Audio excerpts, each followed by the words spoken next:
So people, I've got to do a little bit of explaining before you start watching this video, this vlog. I've been working on this bathroom for so long and I'm getting really a bit fed up with it. I wanted to have it done, want to have it finished, want to continue with the rest of the house. So I've ramped up my productivity, building productivity really, but at a cost of that I don't have had so much time to edit. So the video that you're gonna watch is in the past. So the video that you're gonna watch is recorded a little bit back, but not very far back, but a little bit back, like in previous week, but it's not going to the way the bathroom is right now, because the bathroom right now is already a lot more finished than what you're gonna see. So you're actually looking at me now from the, I'm talking to you from the future.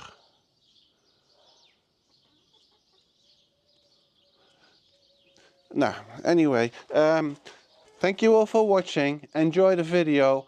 Massive thank you to the people below here. And yeah, see you next time. It's gonna look cool. Bye. Yeah, now let's leave this to dry overnight. And then I think we'll give it a little light sand and do another coat on it tomorrow. And then the day after waxing. But we can continue with my laundry. And for the laundry we need to install plumbing and electrical.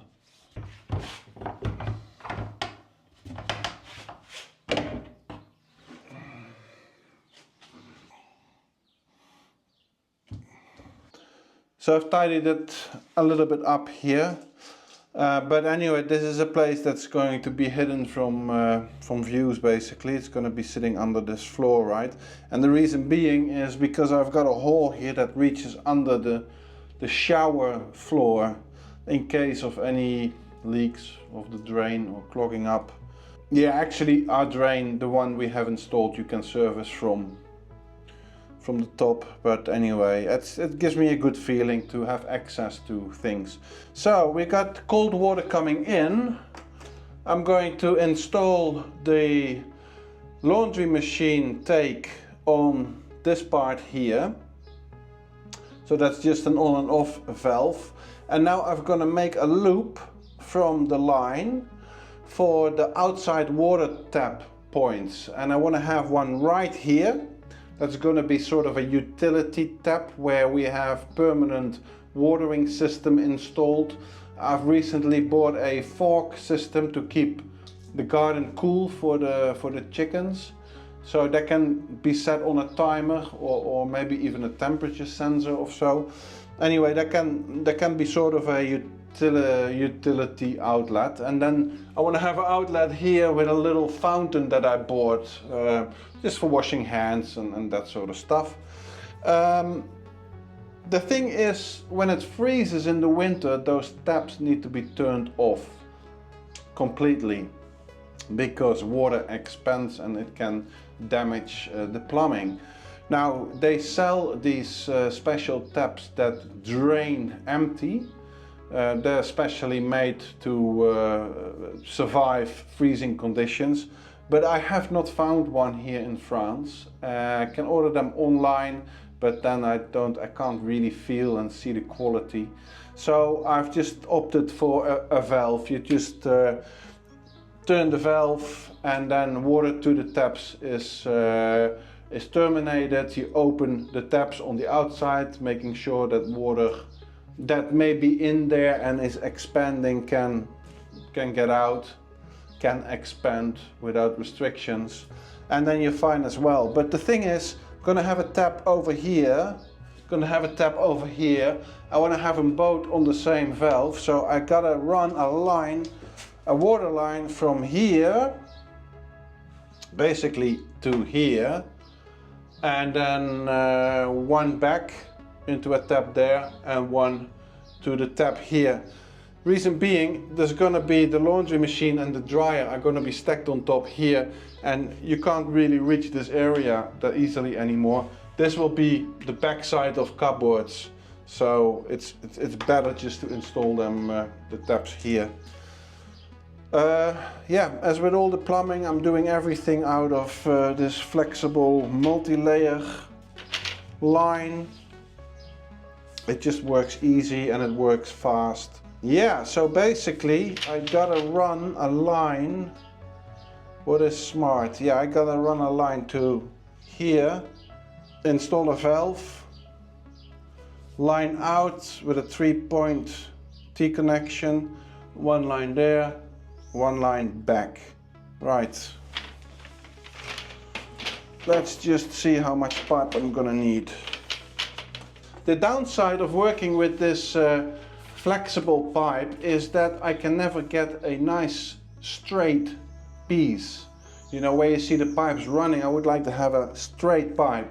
And they have this hand tool for it that you can buy. They're quite expensive, so I didn't buy it because it's not really that important. You don't see plumbing lines in our house.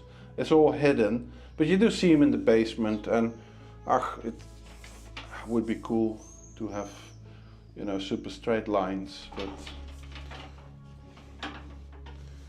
we'll survive without them as well. And really important is to replace your knives, your scissors in time, because like I'm doing now, not replacing them in time, they become a little blunt, and being blunt, they sort of press the hose, and it's now not a perfect round shape, it's more like an oval shape, and it makes it harder for me to press the connections on them.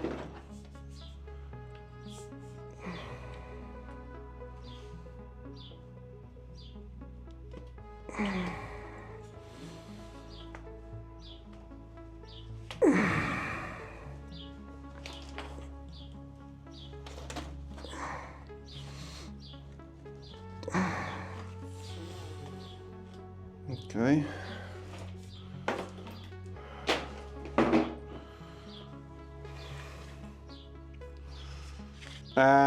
Yeah, for people who are doing the same as I'm doing or planning to do something similar, I've bought all this at Brico Depot.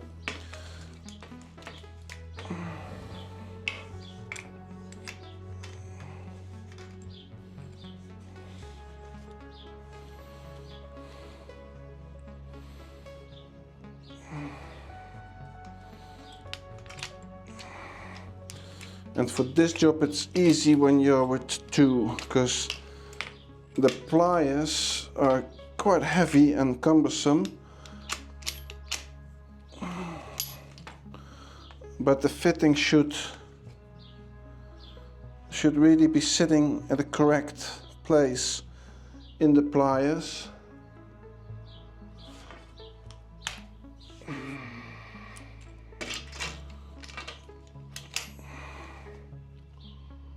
That looks pretty good. So, and you bend the pipe, the flexible pipe, either in a conventional pipe bender as you do with copper, or with this spring on the outside.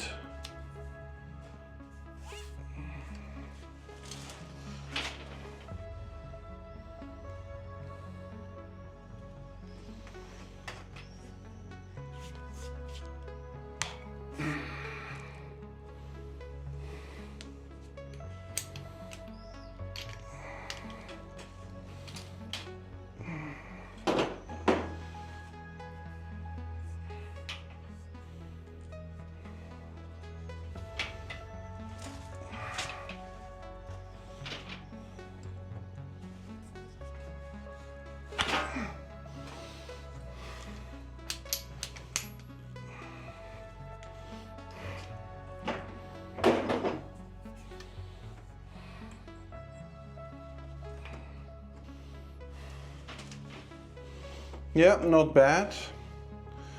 And then we place another valve here. Yeah, and I find it always very important to sort of leave enough hose in case one of these connections will start leaking or will leak upon trying, that you can always cut them off and you still have enough pipe to work with. Where possible, you gotta leave spare hose in place. Right, I've got my my lines set up, not secured in place yet. First I'm gonna install the outside tap. That's the tap that's coming to sit here. And then I've got to install this one too, actually. Otherwise, yeah, otherwise I can't test that part of the system. Anyway, I'm gonna look for a good spot outside and drill a hole in the wall. Stick this pipe through. I'm gonna drill the hole not really horizontal, a little bit up, so that in case of a leak here, that the water runs down outside. Yeah, but let me find a good spot first.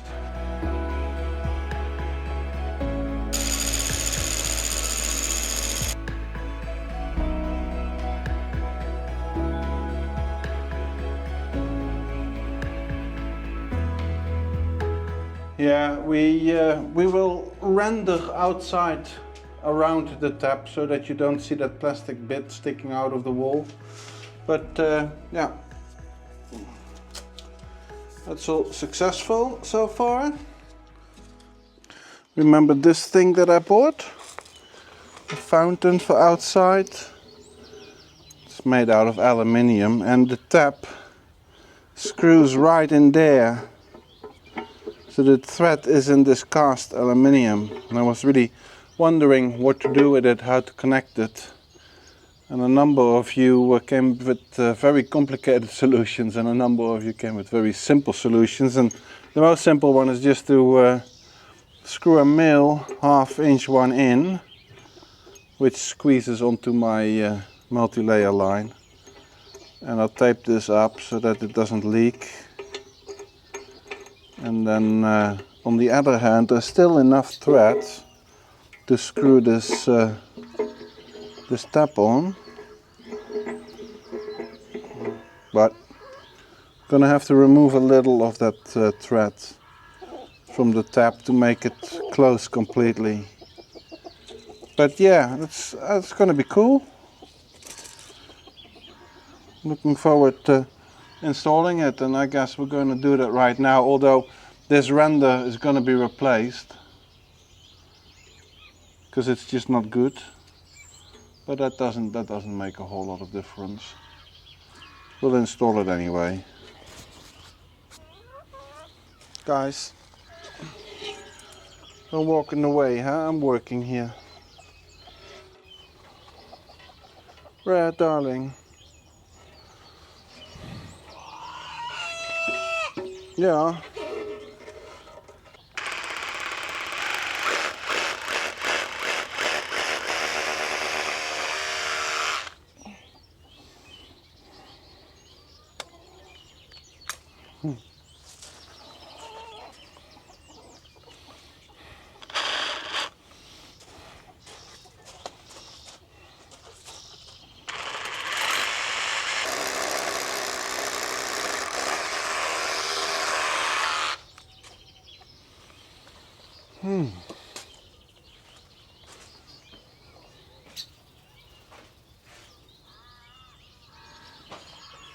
I'm sure you knew that octopuses change their color according to the environment where they are.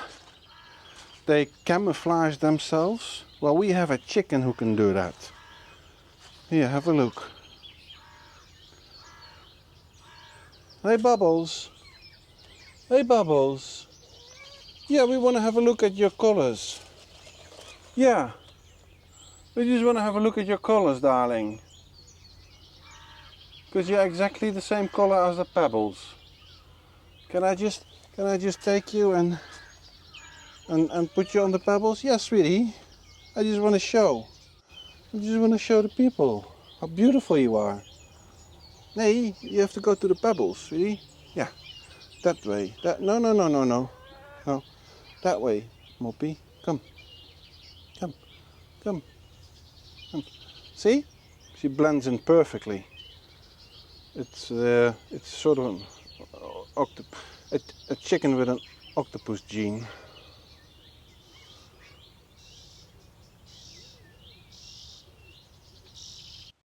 Okay, so I've got everything sort of hooked up.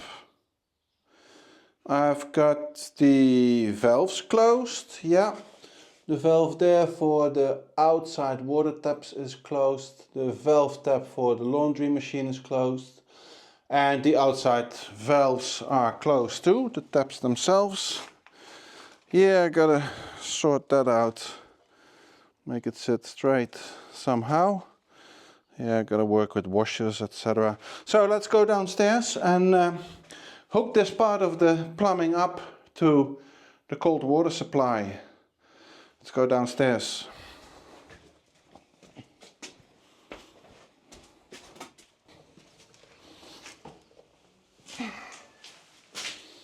Okay, I got my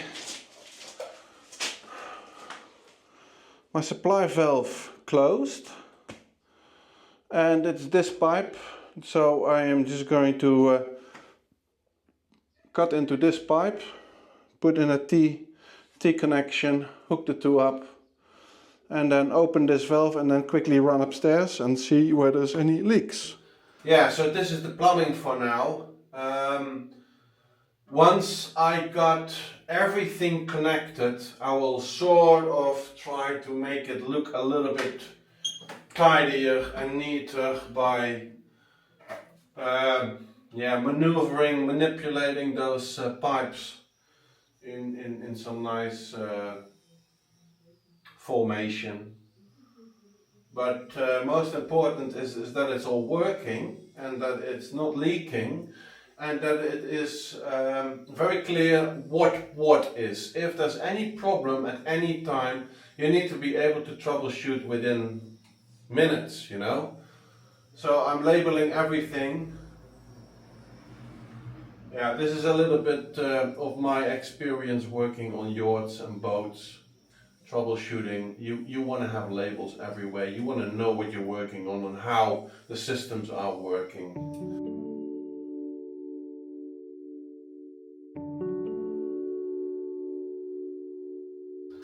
Yeah, so I've basically done everything I need to do before I can start building my cupboard.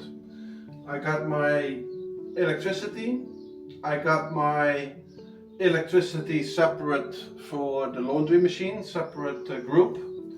I got my, a feed to the laundry machine, I got my discharge of the laundry machine. That's all not completely finished, but that's not really important. This is all above ground, because we're gonna build in a false floor. And again, the false floor so that you can reach under here and reach underneath the shower.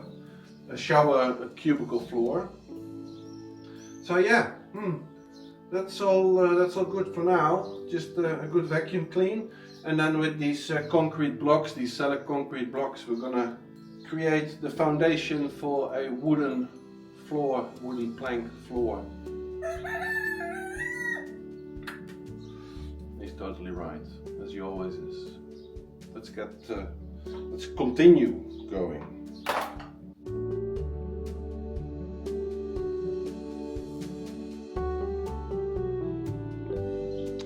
So, as you can see, there's no straight corners here. That's a smaller than 90-degree angle. This is a smaller than 90-degree angle.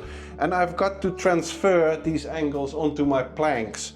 This is the straight line that we use to lay the plank against. And we gotta cut these angles at the right places. And for that I have this very simple, but hopefully a very effective tool, just to transfer the angle on my plank. There's actually, I picked this up at Add a little, it's from Parkside. Very cheap, very simple, but probably and hopefully effective.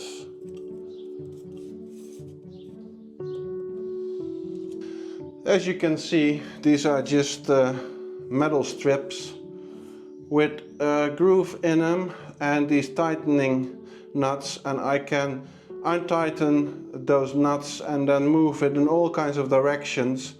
I've now set it up to the corner and secured everything in place with these nuts. This was like less than 10 euros, this thing.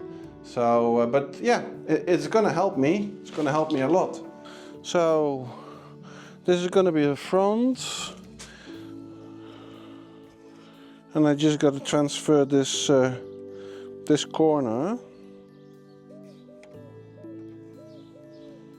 Okay, now we can extend this line with a straight edge, cut along the line, and Bob's your uncle, in case you've got an uncle called Bob. So we've got one, and then we just measure where we've got the other one. Yeah, we're using the track saw for that because it gives a very clean cut. Bubbles, please move out of the way. This is not the time to scratch around here. Guys, this is not the right time. No, you have to come back later. Come, Red. You also? Yeah, I know you like carpentry. No, this is not the right time, guys. Our chicks are raised very hands-on. They like DIY stuff. They do a lot themselves. I also do a lot for them, but they love carpentry especially. We've got 8 chickens now. We've got 1 rooster and 7 girls. We had 4 girls, and then Nadia came for holidays, and then she left, and then we had 7 girls. I don't know how that comes. It's always like that.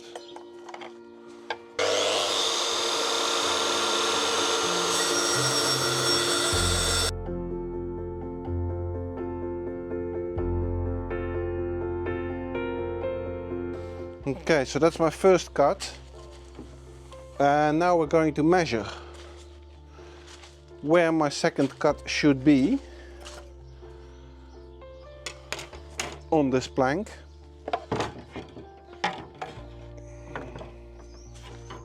And we're going to measure the corner.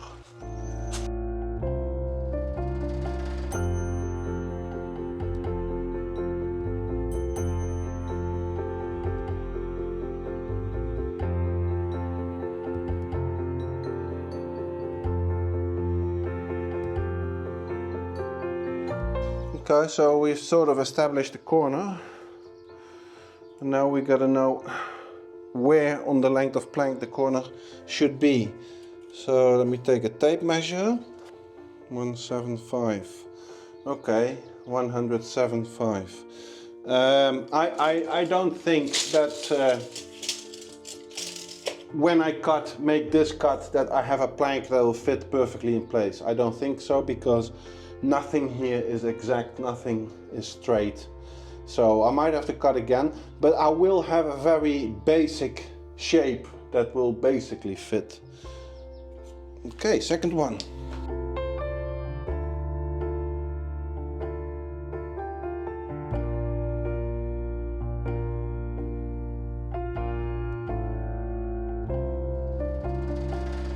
So my plank needs to move in that direction, but it can't because this corner is stopping it.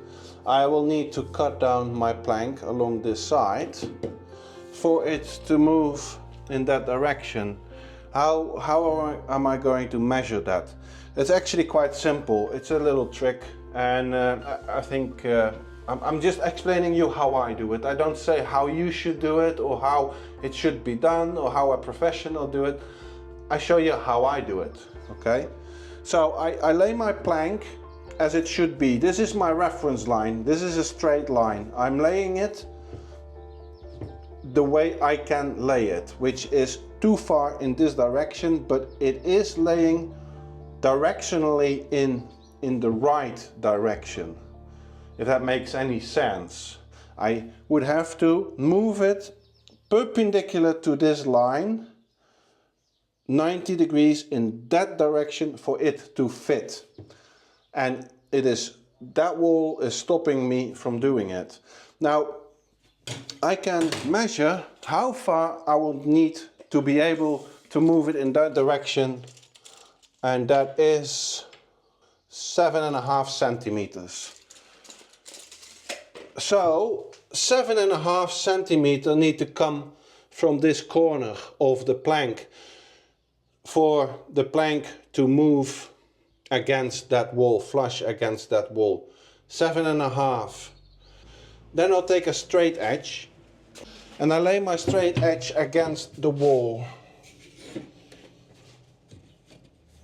Okay, so I've got a line perpendicular to the wall on my plank here, if you can see that.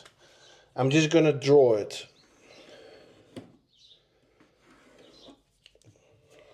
This pencil line is, parallel to that wall. It's completely parallel to that wall, and I need it to go 7 centimeters in that direction, 7.5. So I lay my tape measure. In this case, it would be better to do it with a speed square or an angle. Carpenter's angle, or whatever you call them, but I can see this is 90 degrees, and now I mark off 7.5. That is right there.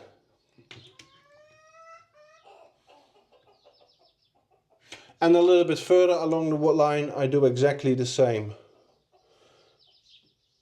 7.5, 90 degrees on the line that I already drew. Do it one more time. 3 times always better. 7.5. Okay, now with the markings that I made, I draw another line.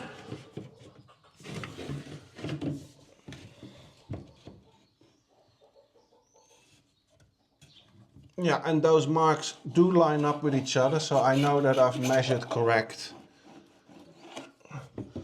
Now, this is the line I gotta cut. This part of the wood needs to be removed for me in order to slide this plank 7.5 centimeters perpendicular to the line that I set as a reference. Let me quickly cut it off, I'll be right back. Okay, that's a pretty decent fit. Obviously you can see that there's gaps, but there will be a little beam set on top of this in order to accommodate a rail to help the sliding door stay in track. And I'll probably have some nice edging on the walls later on. I mean, these walls are not straight, so and yeah. You could follow the shape of the wall perfectly. You could do that, but it'll take a lot more time. So right, we've got this one in place, and it's, you know what, it's pretty stable as it is already, huh? So that's pretty good. We just gotta cut a little bit for yeah, this back part here. And then we gotta make a little access hatch in this plank.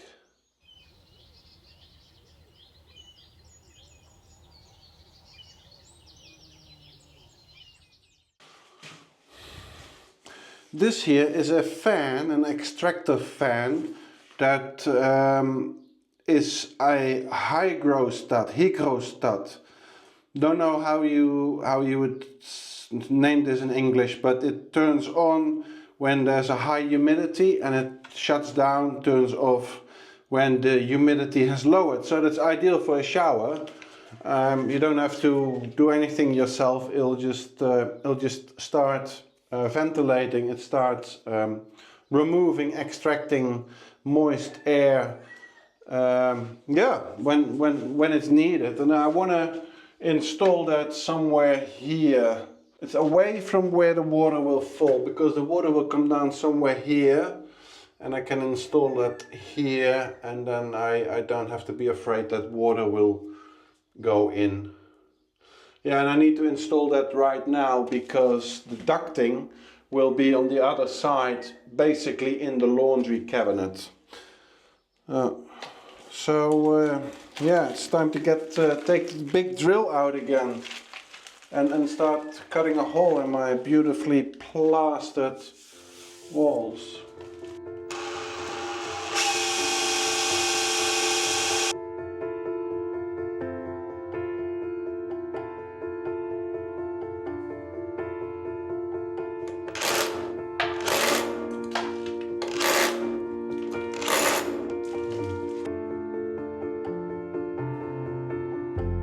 So I picked the spot for my hole on this side, right, the shower cabin side, because I wanted to have it out of the way, out of sight as much as possible, but still sort of effective. And then what happens, yeah, because nothing is straight, you end up in the beam, in the joist. So I had to cut out, chisel out a hole a bit elongated, larger than normally would be necessary, but yeah, to fit this internal pipe in, because this internal pipe is going from the exhaust from the vent, from the extractor, through this old hole outside. Damp air should be evacuated through something waterproof like this. Otherwise my walls will get wet on the inside, will get humid. That's not good.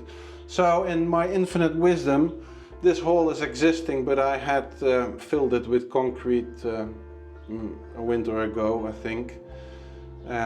Yeah, we're gonna chisel that out, and then hopefully the pipe is exactly the right diameter for this inner pipe, and then we have yeah, our exhaust. I gotta wire it up, but that's easy enough. They'll all go to this junction box right there. Should be easy enough.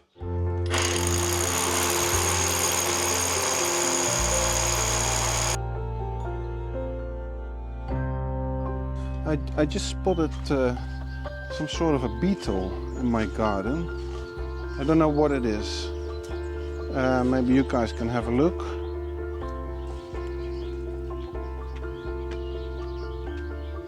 It's big, really big.